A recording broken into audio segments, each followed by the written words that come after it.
Hello students, and we are back with another topic, that is market economy and capitalist economy, their difference.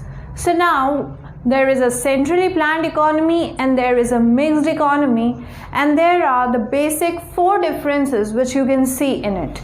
Number one is all the material means of production are owned by the government. In a centrally planned economy, if there is any means of production, it is centrally owned by our government. And the same goes with your private sector or the market economy. All the material means of production are owned by the private individuals. It is not owned by the government, rather it is owned by the private individuals. Then comes the second point, which is their main objective. The main objective to open a centrally planned economy is your social welfare. We have to think about the society as a whole. Here we do not think of the society as a whole, and our basic objective is the maximization of our own personal profit. So at first we will think for a profit over here, and it is thinking about the society at large. Then comes the ownership. All the things which are owned is controlled by the government. Nothing is controlled by individuals, everything is controlled by the government. Here there is no limit to private ownership of property. A person can hold unlimited property as much as he wants. So there is no bar given to it. Here everything is controlled by the government. Then the last is all economic problems are solved as per the direction of the planning commission. We need to properly plan, execute, and then understand what the decisions we are going to make in a centrally planned economy. We cannot make decisions over a single night in these types of economies. We have to briefly make a plan and then decide what needs to be done and how our economic problems can be solved. But this is not the case with your private economy or your market economy. Here all the economic problems are solved through price mechanism, that is demand and supply.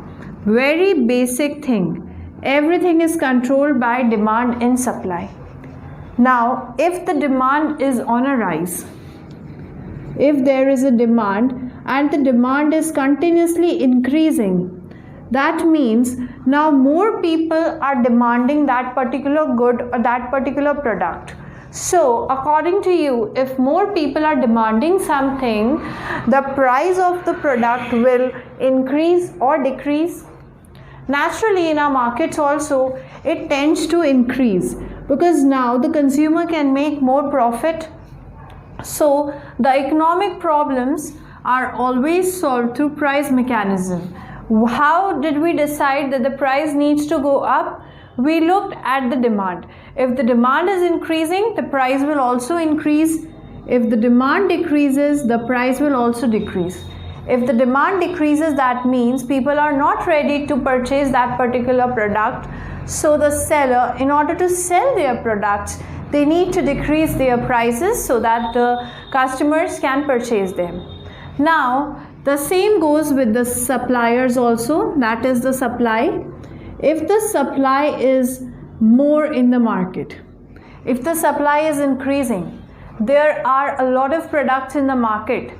So the things which are available in a large quantity, the price will always be less for that. Why the prices will be less? Because if you are not buying the particular item from a shop number A, it can buy the same product from shop number B, C, D, anyone, because the product is available in abundant quantity. If the supply is very limited, if there is no production, that means the price will tend to increase, because now there is no supply in the market. So the sellers can take the prices as much as they want, so the prices will increase. So basically in this types of economy, all the decisions, all the problems are solved with this price mechanism. And what is this price mechanism? demand and supply. We need to look at the demand and supply which is currently present in the market, and we can take our decisions on the basis of this.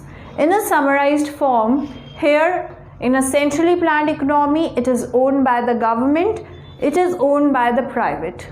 Here motive is social welfare, here motive is your profit maximization. Here property is also owned by the government, here property is owned by the private individuals. And the one more point which you have to keep in mind, there is no limit to the property. A person can take or can gain as much as property as he wants. And the last is the economic problem. Here the economic problem is solved by the planning commission with a proper plan as per the directions given. Here there is no such planning commission, and the decisions are made through price mechanism, that is demand and supply. The decisions can not be made in a single day. Here the decisions can be made in a fraction of seconds because there is no planned commission over here. An individual has to take decision according to what is right and what is demanding in the market at that particular time. Thank you.